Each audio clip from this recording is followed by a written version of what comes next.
Part 2 of the blind marriage. He used to leave her alone in the dark. Now he was the one opening her car door. And she didn't even look twice at him.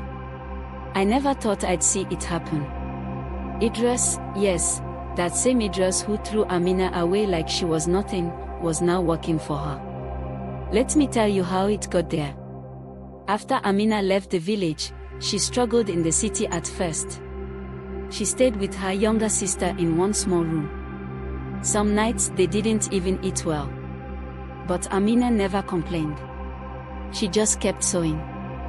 That's where she met Sod, a woman who owned a big fashion shop. Sod was loud, full of energy, and kind-hearted. She noticed how neat Amina's sewing was and gave her a chance to work in her shop. No rent. No fees. Just a chance. Amina worked like her life depended on it. Customers kept coming back. People began to ask for her by name. After 1 year, with Soda's help, Amina opened her own shop. Then another. Then a small office. Before we knew it, she was making real money.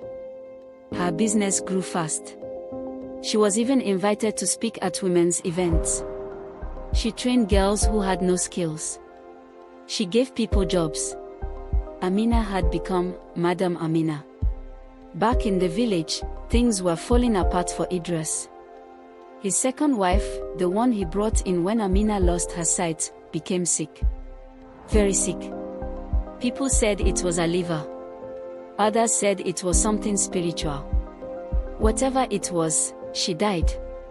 Idris was left with nothing. No wife. No peace. No support. He grew thin. Quiet. He didn't smile anymore. One day, Amina came back to the village for a business event. She arrived in a clean black SUV. Her driver opened the door. Her staff stood beside her. People rushed to greet her. Idris came too. He didn't know if she'd even talk to him. But she did. She didn't shout.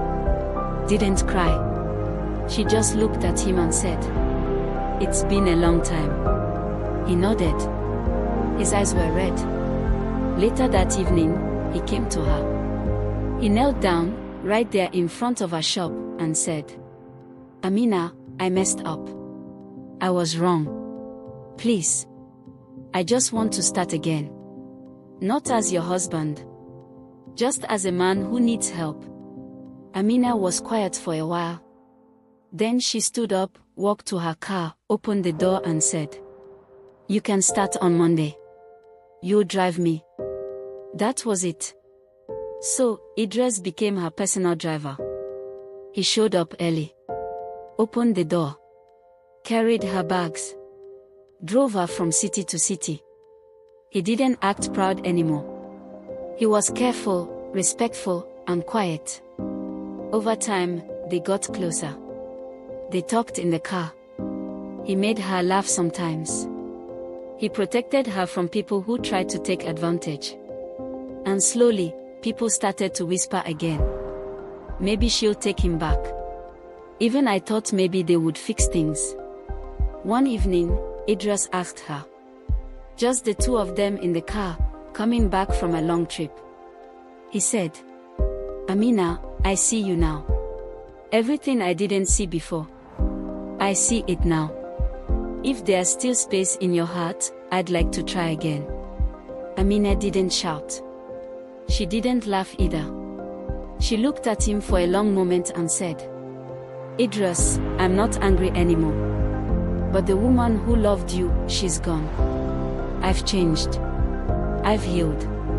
And I can't go back to what broke me." He looked down. He didn't argue. He just nodded and kept driving. They still work together. She treats him with respect. He never crosses the line. People still talk, but Amina is clear. She gave him a job, but not her heart. And that's the end of the story. Because sometimes, forgiveness doesn't mean going back. It just means moving on, in peace.